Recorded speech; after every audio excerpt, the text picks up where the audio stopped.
Happy Tuesday, warrior friends. It is time for a brand new warrior conversation.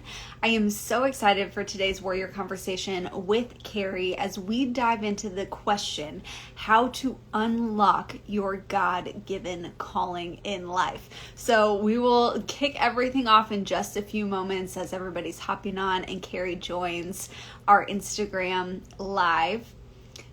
I'm so excited that you're gathering with us right now. And what an incredible Tuesday. As you're joining, make sure you say hello in the chat. Let us know where you're joining us from so that way we can engage with you. Hey, Karrie, I see you hopping in. Excited to kick this off. Hey, everybody. Comment in the chat. Karrie. Hello. How are you, warrior friend? I am so good. It's been a minute since we've chatted, so I'm looking forward to hanging with you tonight. Right back at you. I am so excited. I love following all that God is doing in and through you and the freedom movement. And just thanks for going live tonight with this warrior conversation. You're awesome. Love it. I'm in it. I'm excited. Yes. Okay. So we're going to dive straight in. But before we do, Karrie, introduce yourself. Then I'll introduce myself for anybody who's maybe not familiar. And then we'll get this party started. Okay. I am Karrie Garcia. I am the founder of Freedom Movement.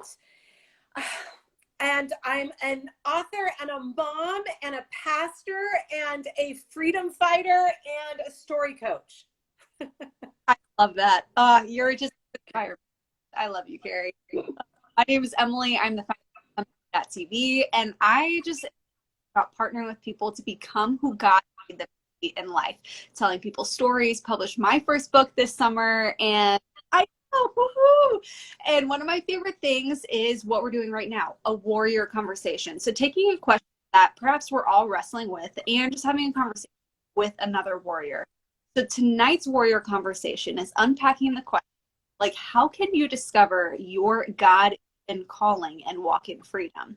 So Karrie, what does that even mean to discover God-given calling? What does that mean? Yeah. I mean, this is the age-old question for all of us, right? We want to know, what's my calling? What's my calling? And I think I just want to break this down for those that are listening, the difference between your gifting and your calling. Because just because you're gifted in a certain way doesn't necessarily mean that your calling is that same thing. And I'll explain what I mean. So I'm born with the gift. God has given me a gift to communicate. I'm a talker. That's what I do. But my calling and how I use that gifting and where I use that gifting has actually, and for all of us, will be birthed actually out of the places of pain, out of the places where the world has done wrong, has felt upside down or flipped, where harm has come to us, and all of us have experienced that. When the Lord gets a hold of that and he begins to redeem that, something starts to happen inside us and we go, man, I don't want anyone else to have to feel that way. And we start to have our calling kind of come out. It's almost this righteous indignation, or this, what I like to say, my hell no, not on my watch will I continue to let this happen on the land. And that's where our calling begins to be birthed. And a lot of us get confused that our calling is what we do. Yeah. It is not. Our calling is who we are and how we want to see the world a better place. The vehicle might change in what you do, but your calling actually will not change. It will just grow stronger and stronger, more focused and more focused, but the vehicle will change. And so, yeah, the calling that you have is really birthed out of the places of pain, which is not fun, but it is true. I love how you distinguish your calling and your gift, and that calling really is who we are and who we're becoming. It's such a becoming terminology. I absolutely love that. And if somebody was listening to that distinguishing factor, okay, Karrie, I'm with you. I understand my gifting and my calling, and it's discovered in pain.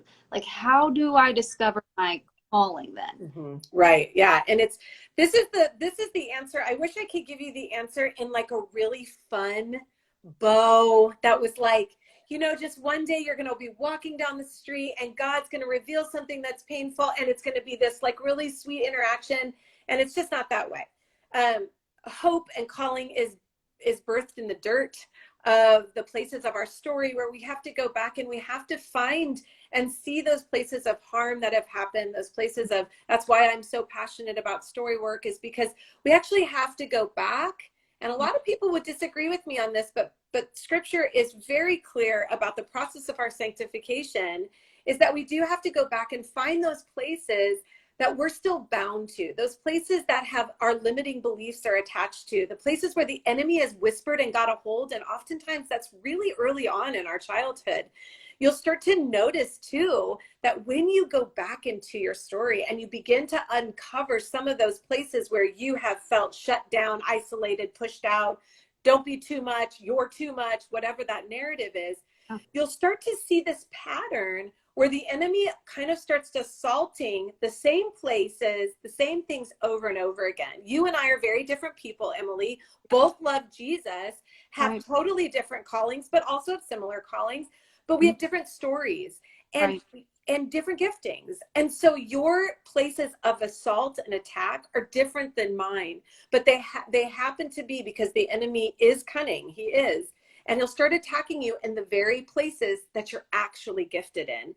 And out of that, when God gets a hold of it and begins to redeem that story, when you bring that story to the light and is no longer hidden in the darkness, when those things begin to come to the light, although painful, when that redemption begins to happen, that's when something begins to be birthed.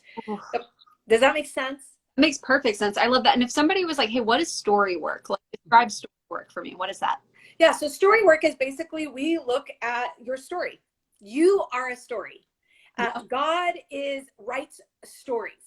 The Bible is not facts and figures. He is a storied God. We are a storied people. It's why when you watch a movie, some movies you get really into because it touches a part of your story. And so what we do in story work is we take some of those stories that maybe you have minimized, that you've pushed away, that you've been like, or that's too big, I don't want to touch it. And we bring one at a time, we bring it into the light and we begin to kind of analyze it. We hold it, we look at it, we go, how has this impacted me? How is this impacting not only me, but how have I been carrying this from generations?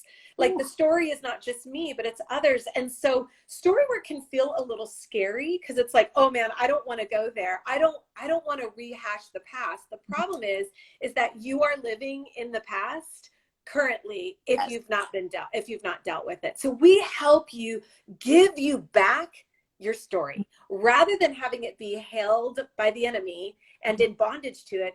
We actually give you back through the courageous acts of sitting in your story, helping you love who you were created to be. Oh, what a microphone drop right there. Like, it is so true. You're living your past if you're not going back and walking through it and working through it. You are. Brilliant. You know, I'm going to ask you a next step question in a moment, but right now I'm so intrigued. Tell me about Freedom Movement. Tell me about the work you're doing. And if somebody right now is like, I want to dive into the layers of story work with Karrie, connect with you. Yeah, I mean, we're definitely like, Freedom Movement is definitely a place where you're going to get like an intro to what freedom is. And we do that through our academies. We do what's called Freedom Academy, and we have 4 levels of those Freedom Academies. 2 are open to the public right now. And we just help you start to be more curious. Be a little more curious about those stories that you hold. Maybe the stories that have been whispered to you through grandma and grandpa, the places where you feel bound. It's like you have this something inside you that says, I know there's more for me. And I have all these dreams and I actually have ideas to want to do things, but I feel stuck. I feel bound. Freedom Movement has come along to actually be a movement of freedom. That freedom requires movement. It requires action.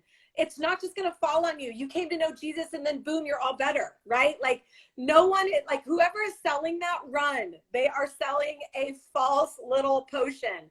But the truth is that with Freedom Movement and what we do is that we really help walk you through the process slowly. And we make very complex things around your brain and your body and scripture to be able to be more tangible and able to understand. We built Freedom Movement on 3 philosophies. We believe that if you are trauma informed, spirit filled, and biblically sound, you truly can begin to walk in freedom. And that's kind of what we do. And we do that through a lot of in-person trainings and online trainings. Oh, I love what you're doing so much because it's so true. Like God's great gift, and we have to choose to walk in freedom, like you just described. And it's not just this magical everything inside me is healed and fixed. And yes, we have the grace of God saved, but you got to take those next steps and become who God made you to be in the midst of that. Yeah.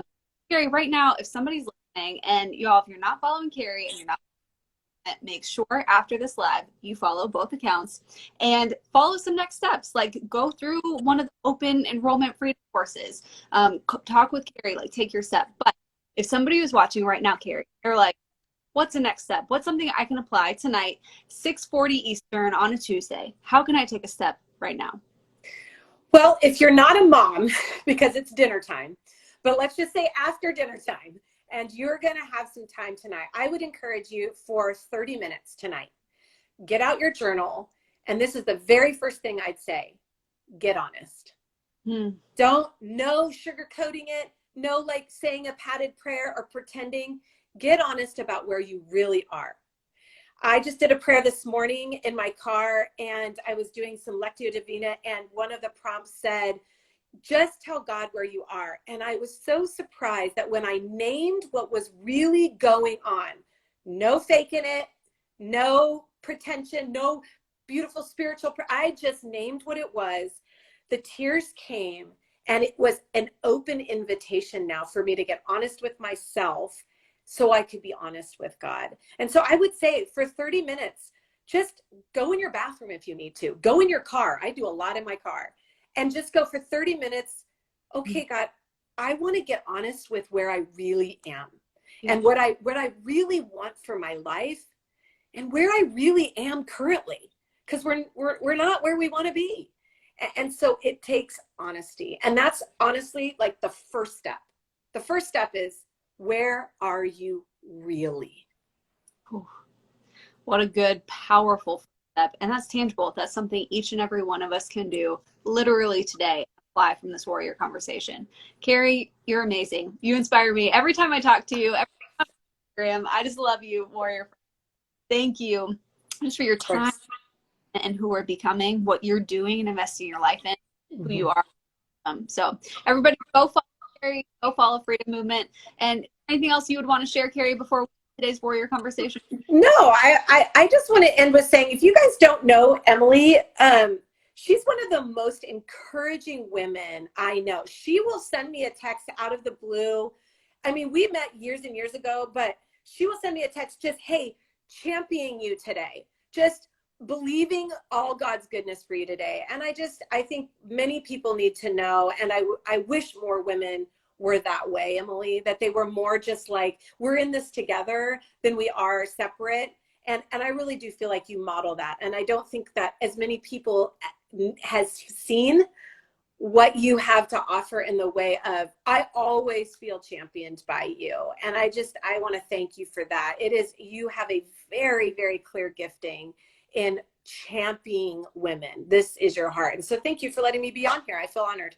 Well, the honor is mine. Thank you. I sure do love you. And thank you all for joining us for this warrior conversation. Now it's time to go get real with where you are. Have a good night.